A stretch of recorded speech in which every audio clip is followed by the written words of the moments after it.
ஒரு சின்ன கிஃப்ட் குடுக்கலாம் அப்படின்றது நான் பண்ணலான்னு இருக்கேன். ஸோ இதனால எல்லாருக்கும் யூஸ்ஃபுல்லா இருக்கணுன்ற கிஃப்ட் தான். ஸோ எப்படி அத கிஃப்ட் வாங்கிக்கணும், எப்படி அதுக்கான விஷயம்ன்றத இப்ப நான் சொல்றேன் ஃப்ரெண்ட்ஸ்.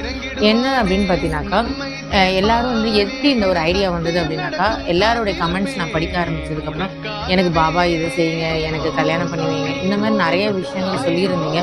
ஸோ அது பார்க்கும்போது கொஞ்சம் மன வருத்தமா இருந்தது. ஐயோ! என்னடா இது எல்லாரும் கஷ்டப்படுறாங்க. ஆனா எப்படி அதுலேருந்து மீள்றதுன்றத அவங்க ரொம்ப கஷ்டப்படுற மாரி எனக்கு ஒரு ஃபீல் ஆனதுனால, நான் என்ன பண்ணலான்னு நெனச்சேன்னா, அ ஒரு கிஃப்ட் மாரி ஒரு புக்கு, ஒரு பிடிஎஃப் நான் ஃப்ரீயா எல்லாருக்கும் குடுக்கலாம் அப்படின்னு. அதுக்கு நீங்க என்ன பண்ணணும் அப்படின்னு பார்த்தீங்கன்னாக்கா, வீடியோ வந்து நீங்க லைக் பண்ணிட்டு, நீங்க இந்த வீடியோ பார்க்குற வீடியோவ நீங்க லைக் பண்ணிட்டு, கீழ க கீழ கமெண்ட்ஸ்ல பார்த்தீங்கன்னா, ஓம் சாய்ராம் அப்படின்னு போட்டுட்டு கீழ உங்களோட மெயில் ஐடி அனுப்புனீங்கன்னா, அந்த மெயில் ஐடியில உங்களுக்கு நான் ஒரு பிடிஎஃப் புக்க ஒரு காப்பி நான் அனுப்புவேன். அந்த புக்ல வந்து பார்த்தீங்கன்னா 28